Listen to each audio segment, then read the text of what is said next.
O Céu e o Inferno, segunda parte, exemplos, capítulo 1, título: O Passamento. A certeza da vida futura não exclui as apreensões quanto à passagem desta para outra vida. Há muita gente que teme não a morte em si, mas o momento da transição. Sofremos ou não nessa passagem. Por isso se inquietam, e com razão, visto que ninguém foge à lei fatal dessa transição. Podemos dispensar-nos de uma viagem deste mundo, menos essa. Ricos e pobres devem todos fazê-la, e por dolorosa que seja a franquia, nem posição, nem fortuna poderão suavizá-la. Vendo-se a calma de alguns moribundos e as compulsões terríveis de outros, pode-se previamente julgar que as sensações experimentadas nem sempre são as mesmas. Quem poderá, no entanto, esclarecer-nos a tal respeito? Quem nos descreverá o fenômeno fisiológico da separação entre a alma e o corpo? Quem nos contará as impressões desse instante supremo quando a ciência e a religião se calam? E calam-se porque lhes falta o conhecimento das leis que regem as relações do espírito e da matéria, parando uma nos umbrais da vida espiritual e a outra nos da vida material. O Espiritismo é o traço de união entre as duas, e só ele pode dizer-nos como se opera a transição, quer pelas noções mais positivas da natureza da alma, quer pela descrição dos que deixaram este mundo. O conhecimento do laço fluídico que une a alma ao corpo é a chave desse e de muitos outros fenômenos. A insensibilidade da matéria inerte é um fato, e só a alma experimenta as sensações de dor e de prazer. Durante a vida, toda a desagregação material repercute na alma, que por esse motivo recebe uma impressão mais ou menos dolorosa. É a alma e não o corpo quem sofre, pois este não é mais que instrumento da dor. Aquela é o paciente. Após a morte, separada da alma, o corpo pode ser impunemente mutilado, que nada sentirá. Aquela, por insulada, nada experimenta da destruição orgânica. A alma tem sensações próprias, cuja fonte não reside na matéria tangível. O perispírito é o envoltório da alma e não se separa dela nem antes nem depois da morte. Ele não forma com ela mais que uma só entidade, e nem mesmo se pode conceber uma sem outro. Durante a vida, o fluido perispirítico penetra o corpo em todas as suas partes e serve de veículo às sensações físicas da alma, do mesmo modo como esta, por seu intermédio, atua sobre o corpo e dirige-lhe os movimentos. A extinção da vida orgânica acarreta a separação da alma em consequência do rompimento do laço fluídico que a une ao corpo, mas essa separação nunca é brusca. O fluido perispiritual só pouco a pouco se desprende de todos os órgãos, de sorte que a separação só é completa e absoluta quando não mais reste um átomo do perispírito. Ligada a uma molécula do corpo, a sensação dolorosa da alma por ocasião da morte está na razão direta da soma dos pontos de contato existente entre o corpo e o perispírito, e por conseguinte também da maior ou menor dificuldade que apresenta o rompimento. Não é preciso, portanto, dizer que, conforme as circunstâncias, a morte pode ser mais ou menos penosa. Estas circunstâncias é que nos cumpre examinar.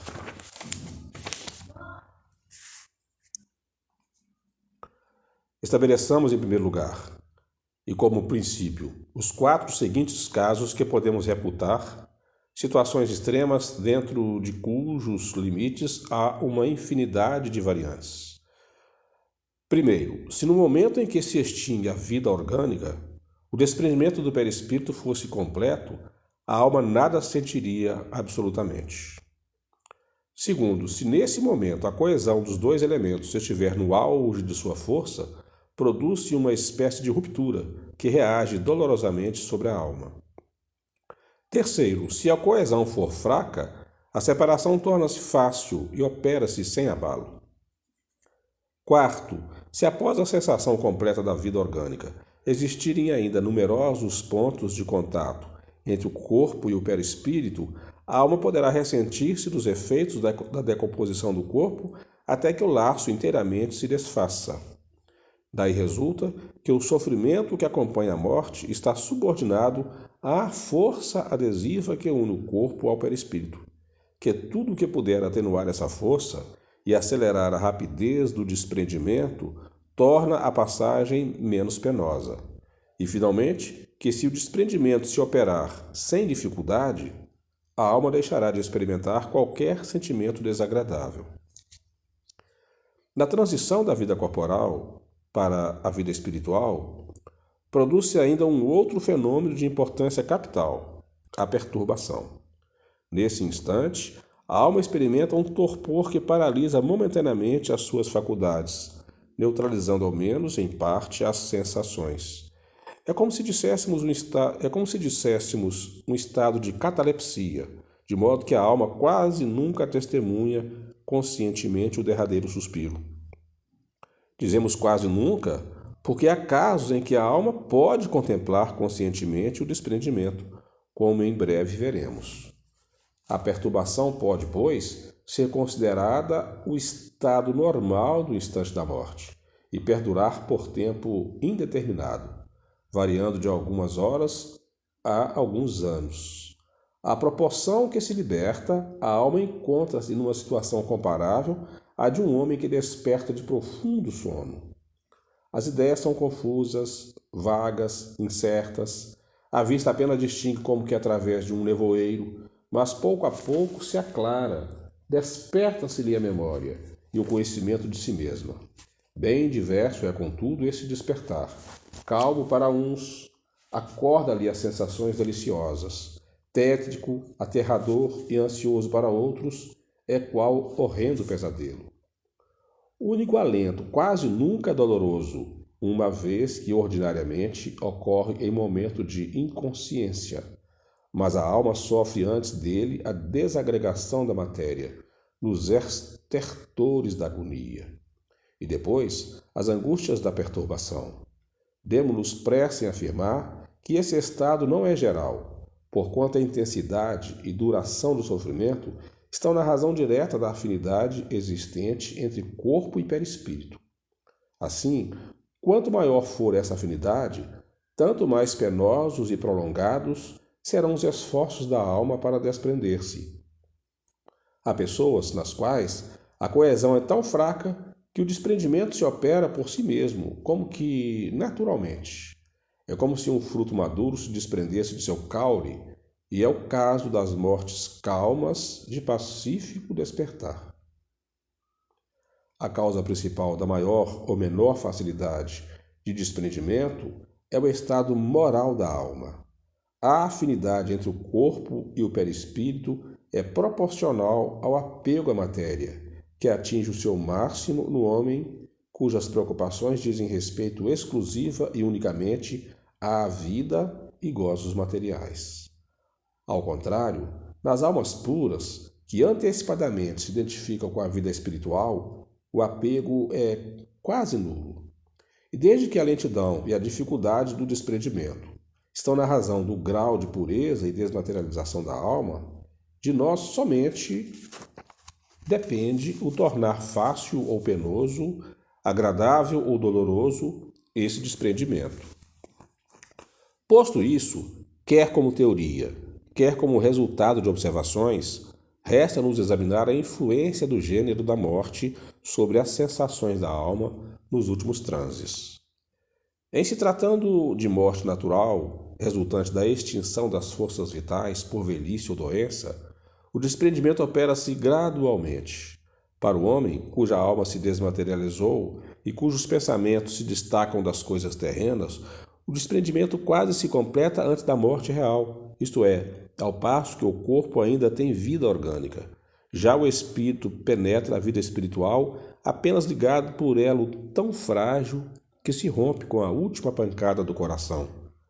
Nesta contingência, o espírito pode ter já recuperado a sua lucidez de modo a tornar-se testemunha consciente da extinção da vida do corpo, considerando-se feliz por tê-lo deixado.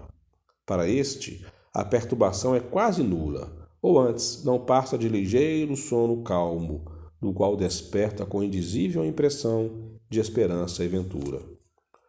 No homem materializado e sensual, que mais viveu do corpo que do espírito, e para o qual a vida espiritual nada significa, nem sequer lhe toca o pensamento, tudo contribui para estreitar os laços materiais.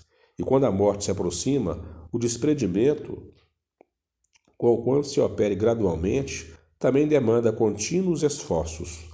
As convulsões de agonia são indícios da luta do espírito, que às vezes procura romper os elos resistentes, e outras se agarra ao corpo, do qual uma força irresistível o arrebata com violência, molécula por molécula.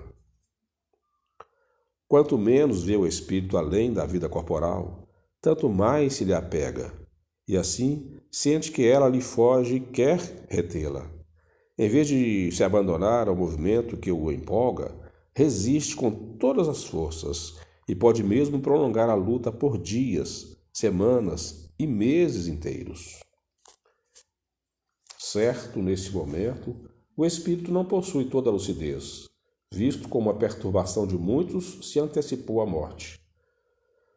Mas nem por isso sofre menos, e o vácuo em que se acha e a incerteza do que lhe sucederá agravam-lhe as angústias.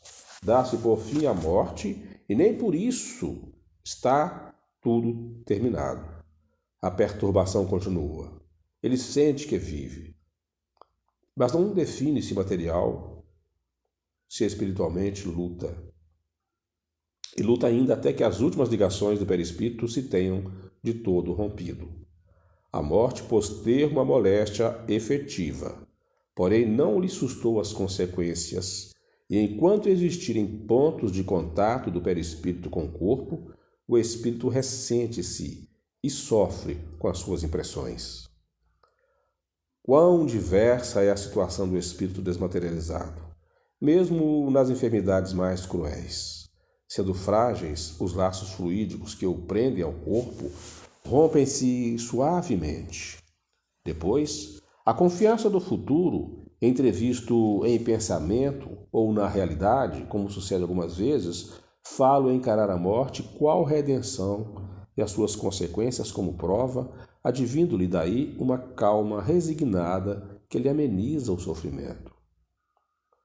Após a morte, rotos os laços, nenhuma só reação dolorosa que o afete.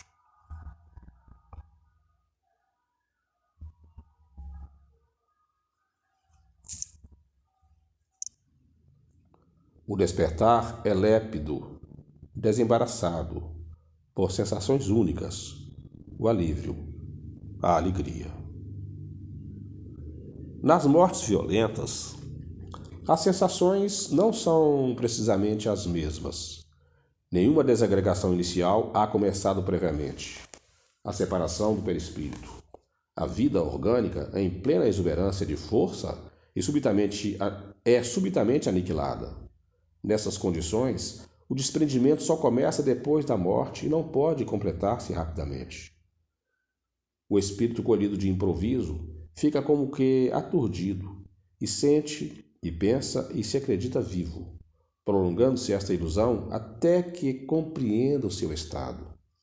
Esse estado intermediário entre a vida corporal e a espiritual é dos mais interessantes para ser estudado, porque apresenta o espetáculo singular de um espírito que julga material o seu corpo fluídico, experimentando ao mesmo tempo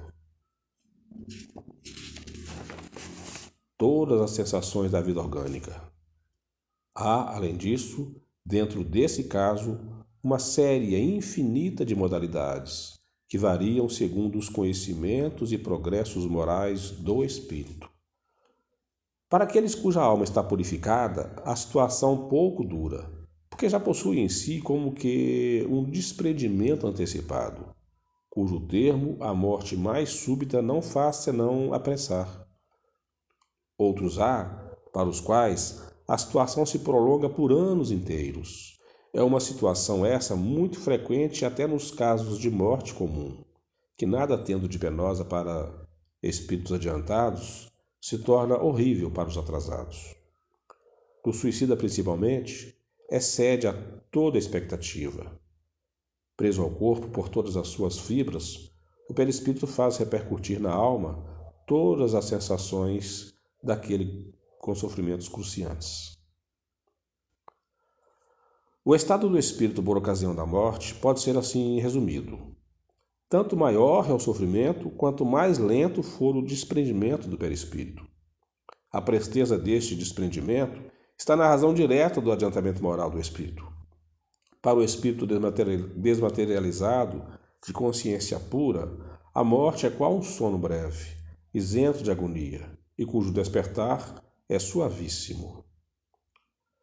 Para que cada qual trabalhe na sua purificação, reprima as más tendências e domine as paixões, preciso se faz que abdique das vantagens imediatas em prol do futuro, visto como para identificar-se com a vida espiritual, encaminhando para ela todas as aspirações e preferindo a vida terrena, não basta crer, mas compreender.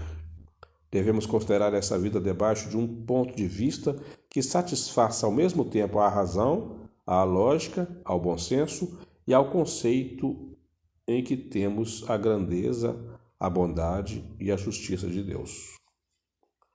Considerado deste ponto de vista, o Espiritismo, pela fé inabalável que proporciona, é de quantas doutrinas filosóficas que conhecemos a que exerce mais poderosa influência. O espírita sério não se limita a crer, porque compreende e compreende porque raciocina.